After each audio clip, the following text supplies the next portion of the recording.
Hey folks, Troubletcat here. You're watching Meet the Weapon, and today we're taking a look at the FAMAS. I'm playing with no attachments, a team deathmatch game on Tehran Highway. As per usual, I'm going to talk about the gun in real life before we talk about it in the game. FAMAS is an acronym, actually. It stands for Fusil d'Assault de la Manufacture d'Armes de Saint-Étienne. I probably butchered the pronunciation of that. I'm not a French-speaking dude. But in English, that translates to Assault Rifle of the Saint Etienne Weapon Factory. So, you know, it's a pretty imaginative name. As you can imagine, this is manufactured at Saint Etienne. Anyway, this gun was designed and is manufactured in France and is the current service rifle of the French military, and it has been since 1979, with some early adoption in 1978. So this gun's been being used by France for over 30 years now. So I guess they must have done something right with the design of this, or the French have terrible taste in weaponry. Either of those, entirely possible. I'm not sure. Design work on this began in 1967. It's yet another bullpup weapon, and the next weapon we look at is going to be a bullpup as well. There are quite a lot of them in the game. It's a desirable configuration because it allows a short weapon length with a longer barrel. For some reason, game designers often seem to get confused by the short length and decide that bullpups have poor accuracy, but we'll talk about that in a minute.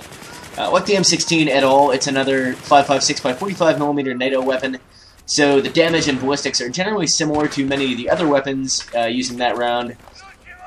The weapon in real life features safe, semi, and automatic fire. There's also a 3-shot burst mode, which is activated with a separate fire selector. When the weapon's in automatic mode, basically it fires either full auto or bursts, depending on the setting of this other selector. Compared to a lot of other assault rifles, the FAMAS features a very fast rate of fire, up to and even above 1,000 rounds per minute. It comes with a variety of rails and other fittings for standard accessories, and in real life has a bipod fitted standard above the handguard. But that is not forever there in the game. The FAMAS in the game looks kinda strange. I'm not really sure which exact model it's supposed to be, because it doesn't really look quite like any of the images of real ones that I've seen. So I mean, it's a very similar, but it just, there's something about it that seems slightly off. I'm assuming it's supposed to be the G2, which is the current model. Anyway, what about in the game? Well, in the game, it's a very, very potent gun, I can tell you that much. It's great for stuff like TDM, where there's a lot of close quarters, sort of fast-paced action. Is why I decided to do TDM for this video, because that's one of the areas where this gun is, one of the game types where this gun is particularly going to shine.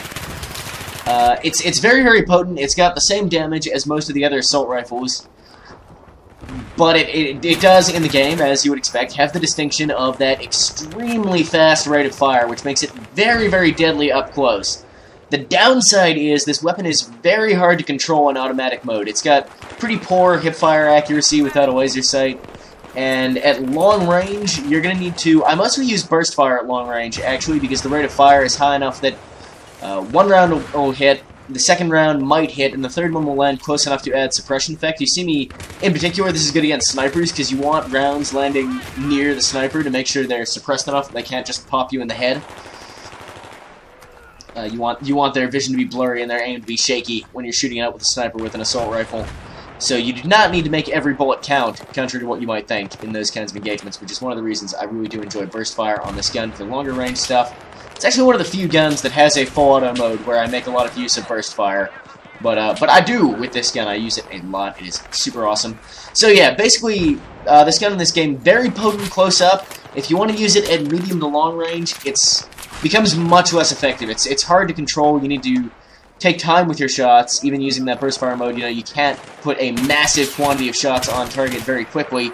I do take out that guy pretty quickly, but I'm pretty sure he was shot by my sniper friend standing next to me. I only hit him once or twice. A lot of people are saying this gun's overpowered, and I do think it's one of the more potent assault rifles in the game. It's got the fastest time to kill, more or less, of any weapon that does, except for the one-shot kills, obviously. Including, you know, this thing can take on PDWs at close range and win because of that absurd rate of fire and the heavy damage. It is an extremely, extremely potent weapon, and it may be even a tad overpowered, but I think it's offset a little bit by the low accuracy and the high recoil and how hard it is to control. I describe this weapon as one that is difficult to use. It takes some getting used to, but once you learn to use it effectively, it is incredibly potent. One thing that can't go without mentioning, as you may have noticed, these iron sights are fucking terrible!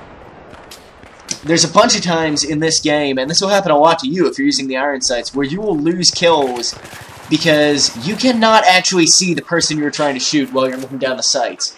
I mean, you can if they're directly in the sights, but if they move even slightly, they're going to get lost behind your post, and you might just not be able to find them again for a bit, and it's just, these iron sights are awful. It is, I don't even, you need to unlock optics for this thing immediately. You get those 10 kills, you never go back to these iron sights. I did for this video.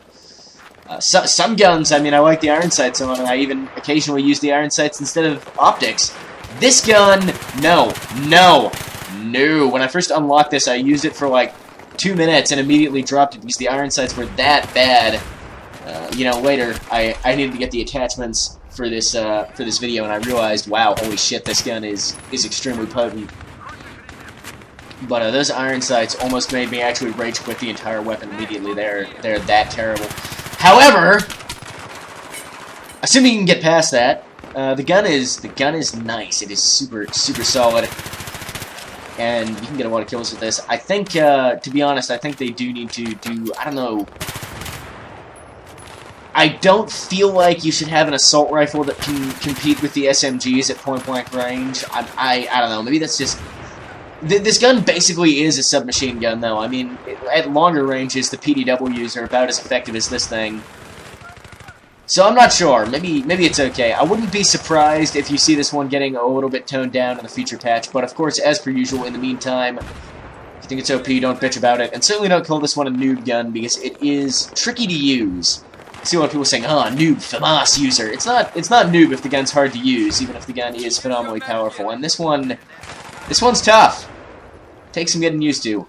It becomes a lot easier once you get decent optics and you know, a good attachment loadout for it, but that goes for any of the assault rifles. And yeah, I don't even know. I don't think it's noob, but I wouldn't be surprised if you see it getting toned down a little bit. Rate of fire reduced a bit, maybe, or arbitrary damage reduction compared to the other 5.56 weapons. I think DICE really wants to avoid doing that, though, reducing the damage of a gun firing one ammo type but not others. They're going for, I wouldn't say realistic, but they want to have a more authentic simulation, so they're trying to keep the characteristics of all the weapons that fire 5.56 by 45 NATO rounds relatively the same, and that goes for all the other ammunition types. So, and you know, I can respect that, but this gun might have some work done to it.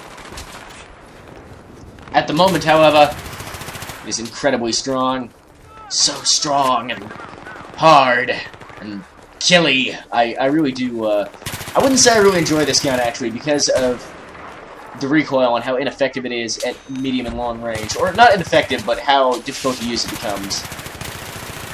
But there's no denying it has incredible destructive potential in this game. And is absolutely good in these smaller game types. And smaller maps in general. So that's it for this video, guys. As always, let me know what you thought of the video. There'll be another video up tomorrow. I know this one's going up a little bit late, sorry about that. Call of Cthulhu's not cancelled. If there's any confusion on that point, just delayed. If I can't get past that part of the hall, I will have to cancel it. Anyway, thanks for watching, guys. Until tomorrow, Troubletcat signing off.